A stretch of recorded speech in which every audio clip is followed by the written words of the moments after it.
इस गाने के फरमाइश करने वाले झुमरी तिलैया से रामेश्वर प्रसाद वर्णवाल, गंगालाल मगधिया, कुलदीप सिंह, आकाश, राजेंद्र कुमार, जगन्नाथ साहू, धर्मेंद्र कुमार जैन, पवन कुमार अग्रवाल, लखन साहू और हरे कृष्ण प्रेमी हैं। ओ दिल बर जानिए तेरे हैं हम तेरे। दुनिया भर के लगभग अधिकांश रेडियो स्टेशनों से फरमाइशी फिल्मी गानों के साथ झुमरी तिलैया का नाम अंतर्राष्ट्रीय स्तर पर लोगों के कानों तक पहुंचाने वालों में झुमरी तिलैया निवासी स्वर्गीय रामेश्वर प्रसाद वर्णवाल व गंगा प्रसाद मगधिया की महत्वपूर्ण भूमिका रही है। फिल्मी गीतों के प्रति इनके शौक ने इस शहर को लोकप्रिय बना दिया। हिंदी फिल्मों में सबसे पहले झुमरी तिलैया का नाम भाभी की चूड़ियां फिल्मों के संवाद में आया था। इसके बाद कई फिल्मों व फिल्मी गीतों में झुमरी तिलैया शहर का नाम लिया जाता रहा। हाल के दिनों में मशहूर गायक उदित नारायण ने झुमरी तिलैया के पर्यटन स्थलों को एक गाने के माध्यम से कुछ इस प्रकार गुनगुनाया। आओ चले हम झुमरी तिलैया, अरे आओ चले हम झुमरी तिलैया।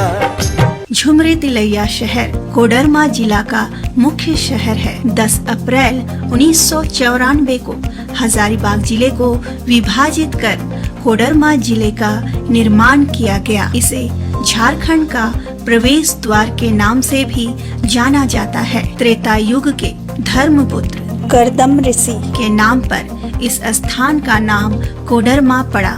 1680 वर्ग किलोमीटर क्षेत्रफल में फैले कोडरमा जिला की कुल आबादी लगभग 7,16,259 है। जिले में एक अनुमंडल, 6 प्रखंड, 109 पंचायत व 577 गांव हैं। कोडरमा की समुद्र तल से ऊंचाई 383 मीटर है, जबकि मुख्य नदी बराकर, बरसोती व संकरी है। कोडरमा जिला सड़क व रेल मार्ग से अच्छी तरह से जुड़ा है। NH-31 व ग्रैंड कॉर्ड रेलवे लाइन पर स्थित कोडरमा जिले का मुख्य रेलवे स्टेशन कोडरमा जंक्शन है, जो GT रोड कोडरमा स्थित बरही चौराहे से लगभग 25 किलोमीटर की दूरी पर अवस्थित है। कोडरमा जंक्शन से देश के लगभग हर राज्य के लिए रेल की सेवा उपलब्ध है। जंक्शन में राजधानी से लेकर पैसेंजर तक छोटी बड़ी लगभग 50 ट्रेनों का ठहराव है। राजस्व के मामले में धनबाद प्रमंडल में कोडरमा जंक्शन का दूसरा स्थान है। हजारीबाग, गिरिडीह, रांची, रामगढ़, नवादा आदि जिला के लोग रेल की सुविधा लेने कोडरमा जंक्शन आते हैं। कोडरमा जिला बिहार की राजधानी पटना व झारखंड की राजधानी रांची के बीचों बीच लगभग 165 किलोमीटर की दूरी पर स्थित है। अबरख नगरी कोडरमा एक समय पूरे विश्व में अपने अबरख के खादानों के लिए मशहूर था। सन 1890 ईस्वी में कोडरमा के आसपास रेल की पटरी बिछाने के क्रम में अंग्रेजों को अबरख की खादानों का पता चला। साल 1980 के दशक तक जिले में करीब 800 माइका खादानें संचालित थी, जो अब बंद पड़ी हैं। यहाँ पाई जाने वाली माइका के कई प्रकार हैं, जिनमें सबसे उत्कृष्ट व महंगा रूबी माइका है, जो सिर्फ कोडरमा के खादानों में मिलता है। बाजार में इसकी कीमत लाखों रुपए तक है। इसके अलावा ग्रीन माइका, ब्लैक माइका भी यहाँ पाए जाते हैं। अबरख का प्रमुख गुण यह अत्यधिक तापमान 1000 डिग्री सेल्सियस में भी नहीं पिघलता व इससे विद्युत नहीं पार होता है, अर्थात नॉन कंडक्टरी ऑफ इलेक्ट्रिसिटी के साथ साथ यह पारदर्शी भी होता है। इन्हीं सारी खूबियों के कारण इसका प्रयोग अंतरिक्ष में जाने वाले रॉकेट की खिड़कियों में, लोहा पिघलाने वाले भट्टियों में, बिजली के विभिन्न उपकरणों आदि के साथ साथ कॉस्मेटिक व दवा बनाने में भी किया जाता है। कोडरमा जिले में अबरख के साथ साथ बेशकीमती बहुमूल्य पत्थर जैसे ग्रेनाइट, ब्लूस्टोन, बेरिल, क्वार्ट्ज व फेंसवॉर भी काफी मात्रा में पाए जाते हैं। हरे भरे जंगलों, पहाड़ों, चट्टानों, शर्पीली नदियों व प्राकृतिक झरनों से सुसज्जित हमारा कोडरमा, प्रकृति ने कोडरमा को वरदान स्वरूप अनेकों मनोरम दृश्य दिए हैं। शायद यही कारण है कि कोडरमा जिले में पर्यटन की असीम संभावनाएं हैं। कोडरमा जिले के पर्यटन स्थलों में तिलैया डैम का नाम प्रमुख है। जिला मुख्यालय से लगभग 30 किलोमीटर व कोडरमा जंक्शन से 20 किलोमीटर दूर दक्षिण पूर्व एवं दामोदर नदी के उत्तरी छोर पर तिलैया डैम स्थित है। अविभाजित बिहार व बंगाल सरकार के संयुक्त प्रयास से 1948 में इसका निर्माण कार्य आरंभ किया गया। इसके पीछे बंगाल को बाढ़ के भयंकर त्रासदी से बचाने, बिजली उत्पादन केंद्र खोलने एवं सिंचाई की सुविधा उपलब्ध कराने का उद्देश्य था। स्वतंत्र भारत का पहला hydel power project Tilaiya dam, जिसका उद्घाटन तत्कालीन प्रधानमंत्री जवाहरलाल नेहरू ने 21 फरवरी 1953 ईस्वी को किया। लगभग 36 वर्ग किलोमीटर क्षेत्र में फैले तिलैया डैम की ऊंचाई 99 फीट व लंबाई 1200 फीट है। तिलैया डैम का स्वच्छ निर्मल कलकल जल, यहाँ के खूबसूरत नजारे व शांत वातावरण पर्यटकों को अनायास अपनी ओर आकर्षित करता है। नेशनल हाईवे से गुजरने वाले अक्सर कुछ घंटे सुकून से बिताने के लिए यहाँ खींचे चले आते हैं। पर्यटकों के भ्रमण के लिए जिला प्रशासन के द्वारा बोट की भी व्यवस्था की गई है। अक्सर लोग अपने परिवार व मित्रों के साथ साथ यहाँ घूमने व पिकनिक मनाने आते हैं।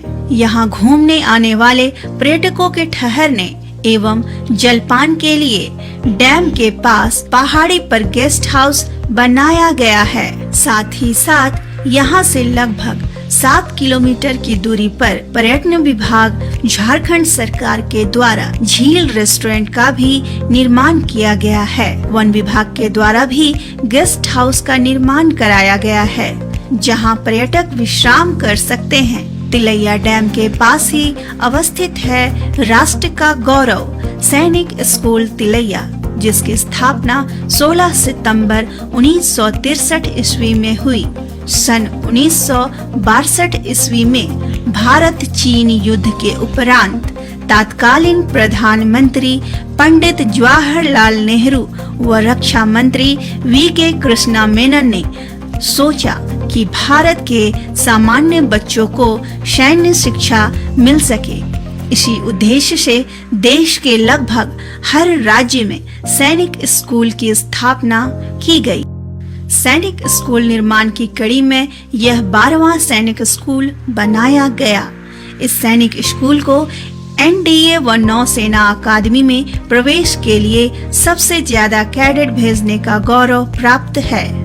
Major general SP Sinha, Gyan Bhushan airfield marshal R V. Sharma, supreme court के जज न्यायमूर्ति शिवकृति सिंह, मशहूर फिल्म निर्माता निर्देशक प्रकाश झा के साथ साथ कई राज्यों के वर्तमान मुख्य सचिव जैसे बंगाल, बिहार आदि सभी सैनिक स्कूल तिलैया के छात्र रह चुके हैं। स्कूल के प्रिंसिपल, वाइस प्रिंसिपल, एडमिनिस्ट्रेटिव अफसर सेना के पदाधिकारी होते हैं। बाकी के कर्मचारी सिविलियन होते हैं। पहली बार वर्तमान सत्र 2021 से 23 में 11 लड़कियों का चयन सैनिक स्कूल तिलैया में हुआ है। बच्चों में अनुशासन तथा सर्वांगीण विकास के लिए इससे बेहतर शिक्षण संस्थान की कल्पना नहीं की जा सकती है। सुदूर जंगली क्षेत्र स्थित जरगा पंचायत में अवस्थित है वृंदाहा जलप्रपात।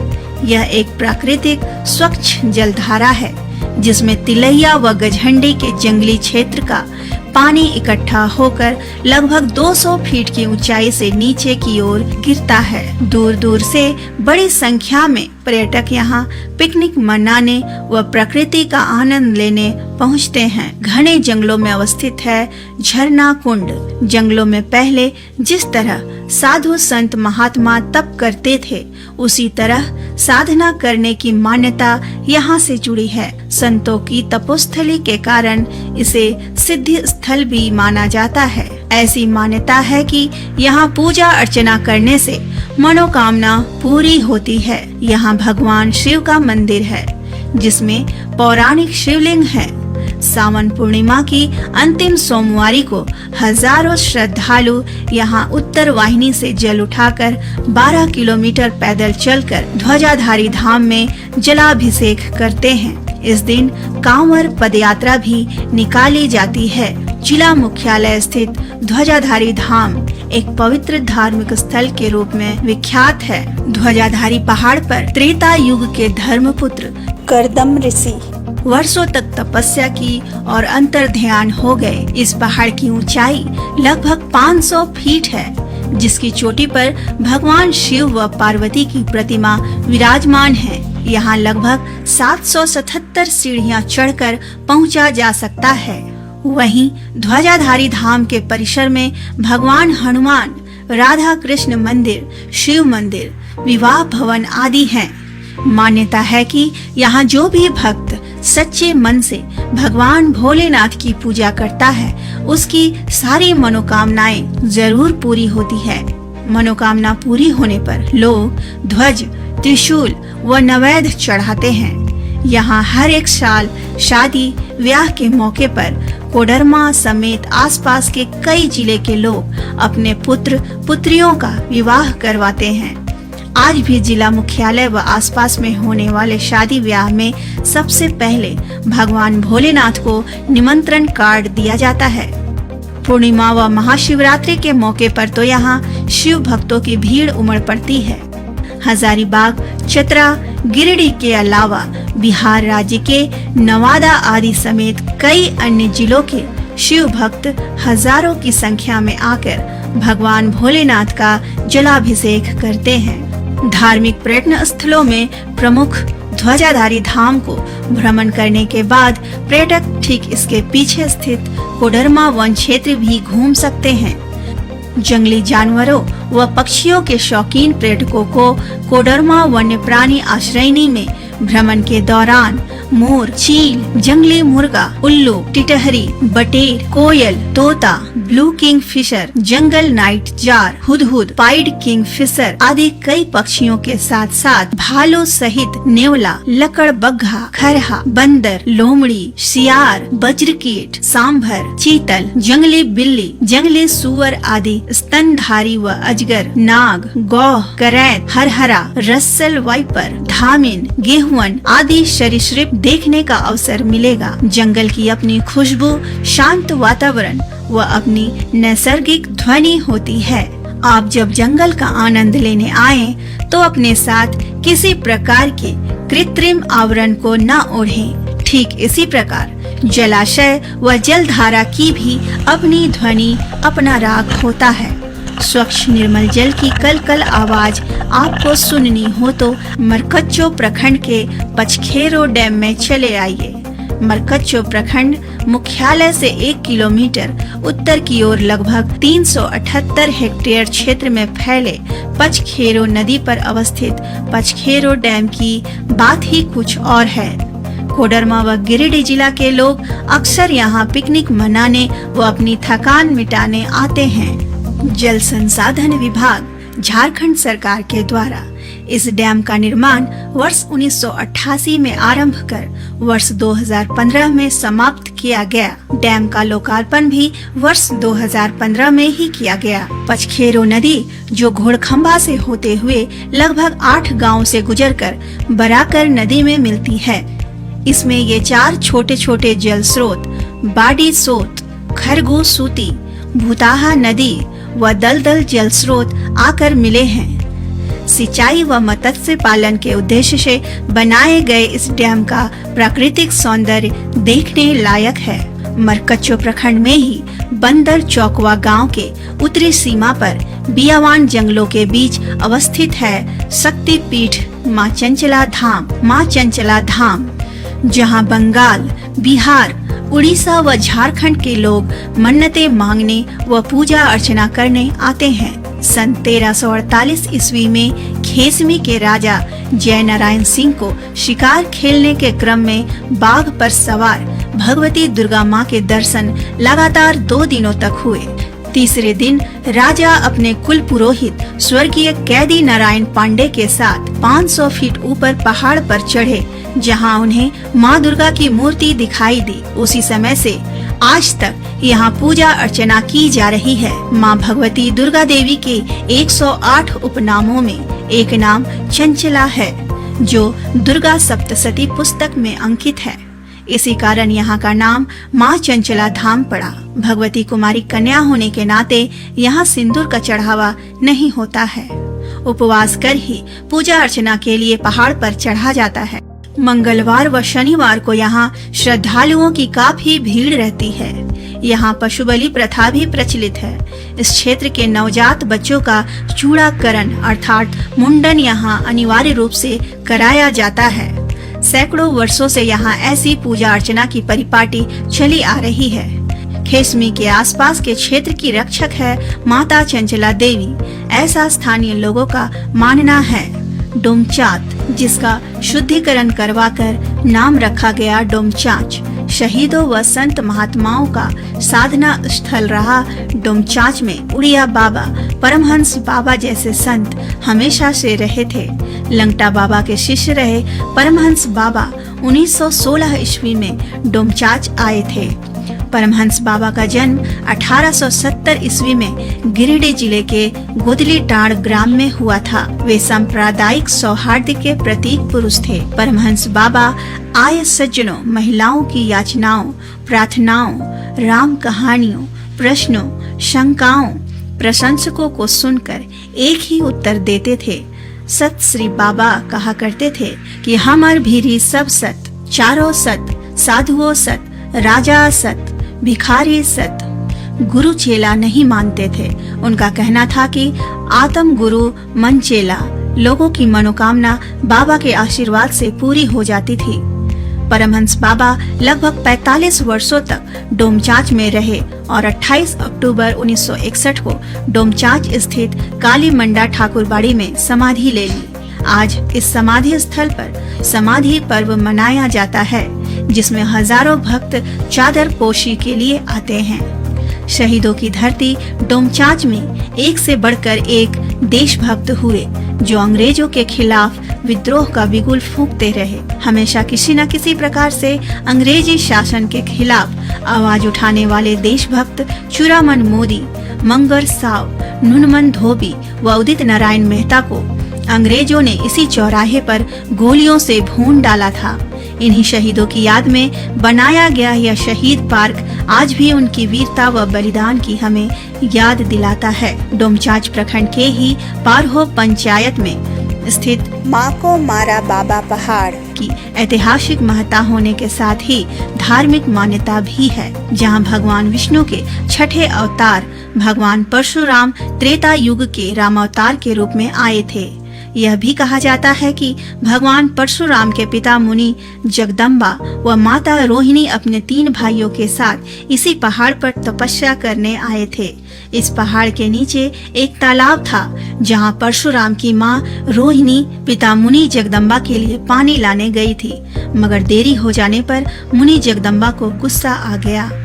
पिता के आदेश पर वचनबद्ध परशुराम ने मजबूरन अपनी मां रोहिणी का सिर काट दिया। पिता की आज्ञा पालन पर परशुराम को उनके पिता बोले कि क्या चाहिए, बोलो। तब परशुराम बोले कि माँ का सिर पुनः जोड़ दे। मुनि जगदम्बा के आदेश पर पुनः माँ रोहिणी को जीवित किया गया। रामायण में इस घटना का जिक्र है। यहाँ लोग अपने बच्चों का मुंडन कराने आते हैं। लगभग 1500 फीट ऊंचे माँ को मारा बाबा पहाड़ के प्रांगण में प्रतिवर्ष अक्षय तृतीया के दिन भगवान परशुराम की जयंती धूमधाम से मनाई जाती है। मनोकामना पूरी होने पर लोग पहाड़ के ऊपर स्थित शिवलिंग की पूजा अर्चना करने उपवास रख पत्थरों के माध्यम से ऊपर चढ़ते हैं। साथ ही जोड़ा पाठा की बलि भी चढ़ाते हैं। कोडरमा जिला के सुदूरवर्ती प्रखंड सतगावा में उपस्थित पेट्रो जलप्रपात जाने के रास्ते में हमें वियवान घने जंगलों से होकर गुजरना पड़ता है। रास्ते में हमें एक से बढ़कर एक प्राकृतिक नजारे देखने को मिलते हैं। इन नजारों को देखकर मन तृप्त हो जाता है। सतगावा प्रखंड मुख्यालय से लगभग 10 किलोमीटर दूर घनघोर जंगल में स्थित पेट्रो जलप्रपात महावत पहाड़ के शिखर लगभग 500 फीट से अनोखी शैल श्रृंखलाओं के बीच से होकर गिरती है। पहाड़ की चोटी से तलहटी तक कई कुंड हैं। इनमें से 6 जल कुंड काफी बड़े हैं, जिसमें अथाह निर्मल मीठा जल संग्रहित है। यहाँ लोग अक्सर पिकनिक मनाने दूर दराज क्षेत्र से आते हैं और प्रकृति के अनूठे रूप का आनंद लेते हैं। यहाँ आने वाले पर्यटकों की शारीरिक व मानसिक थकान पल भर में गायब हो जाती है। यहाँ आने वाले पर्यटकों को रास्ते में जंगली जानवरों को देखने का मौका भी मिल सकता है। कोडरमा जंक्शन से लगभग 75 किलोमीटर व जिला मुख्यालय से लगभग 65 किलोमीटर की दूरी पर स्थित है सतगावा प्रखंड अंतर्गत घोड़सीमर का घुड़मेश्वर धाम विशिष्ट पुरातात्विक सह धार्मिक स्थल है। प्राकृतिक नजारों से सराबोर घुड़मेश्वर धाम नदी तक फैला हुआ है। यहाँ लगभग 1 मीटर की गोलाई वाला 4 फीट लंबा शिवलिंग है। मंदिर प्रांगण व उसके आसपास मां पार्वती, भगवान विष्णु, यक्ष यक्षिणी आदि देवी देवताओं की प्राचीन मूर्तियां बहुतायत मात्रा में विराजमान हैं। अधिकांश मूर्तियां खंडित है। ऐसा प्रतीत होता है कि मुगल आक्रांताओं द्वारा इन मूर्तियों को खंडित कर दिया गया हो। यहाँ एक किला का अवशेष भी मिला है। संभवतः यह किसी शासक का रहा होगा। भूमि के अंदर भी सैकड़ों मूर्तियां दबी पड़ी हैं। यदाकदा खेतों में काम करते वक्त किसानों को टूटी फूटी मूर्तियां प्राप्त होती हैं। कई बहुमूल्य मूर्तियां यहाँ से चोरी भी हो गई हैं। सावन के महीने में यहाँ श्रद्धालुओं की भीड़ उमड़ पड़ती है। कोडरमा जिला पर्यटन स्थलों का अच्छी तरह से भ्रमण करने में कम से कम 1 सप्ताह का समय लग ही जाएगा। ऐसे में जिले में आए पर्यटकों के ठहरने के लिए कोडरमा जंक्शन के आसपास छोटे बड़े हर तरह के लगभग 15 से 20 होटल हैं, जहां वे अपने बजट के अनुसार आसानी से ठहर सकते हैं। यहाँ शाकाहारी एवं मांसाहारी दोनों प्रकार के भोजन के लिए रेस्टोरेंट व होटल उपलब्ध हैं, जहां वे मनचाहा लजीज स्वादिष्ट भोजन का आनंद ले सकते हैं। स्थानीय होटल मालिक होटल व उसके कमरों की साफ सफाई का अच्छी तरह से ख्याल रखते हैं। साथ ही पर्यटकों की सुरक्षा की दृष्टि से भी जिला प्रशासन द्वारा आवश्यक कदम उठाए गए हैं। दिन हो या रात, आप अपने परिवार व मित्रों के साथ जिले के किसी भी क्षेत्र में बेखौफ आराम से आवागमन कर सकते हैं। अरे हाँ, अगर आप झुमरी तिलैया आएं और यहाँ का मशहूर कलाकंद नहीं खाएं, तो फिर क्या खाएं? कोडरमा की फिजा में तैयार केसरिया दानेदार कलाकंद ने देश ही नहीं विदेशों में भी लोगों के दिलों में जगह बना लिया है। वर्ष 1962 से 63 ईस्वी में 2 सगे भाई हंसराज भाटिया व मुलक राज भाटिया ने झंडा चौक स्थित अपनी दुकान में कलाकंद बनाने की शुरुआत की थी। आज तो शहर के कई प्रतिष्ठानों में कलाकंद मिलने लगे हैं। आप जब भी कोडरमा घूमने आएं, तो कम से कम 1 हफ्ते का समय जरूर निकालें, ताकि जिले के सभी पर्यटन स्थलों को अच्छी तरह से भ्रमण कर सके। साथ ही साथ यहाँ का मशहूर केसरिया कलाकंद से अपना मुंह मीठा जरूर करें। कोडरमा जिला पर्यटन स्थलों के दृष्टिकोण से एक बहुत ही महत्वपूर्ण जिला है। यहाँ तिलैया डैम, ध्वजाधारी टेम्पल, घोड़सिमर, पेट्रो और वृंदावन जैसे बड़े बड़े फॉल और कई अन्य मनोरम स्थल हैं। पर्यटन के दृष्टिकोण से बाहर जाना चाहते हैं, उन सब से यही अनुरोध होगा कि आप आएँ, इस जिले के ऐसे बड़े और अच्छे मनोरम स्थलों का लुत्फ उठाएं। और जिला प्रशासन की ओर से मैं बस इतना कहना चाहूँगा कि सुरक्षा का दृष्टिकोण हो या फिर आवागमन के दृष्टिकोण से हो या बाकी सुविधाएं जो एक पर्यटन स्थल पर लोगों को मिलनी चाहिए, उन दृष्टिकोण से मैं बस इतना कहना चाहूँगा कि मैं जिला प्रशासन की तरफ से हर तरह से प्रतिबद्ध हूँ।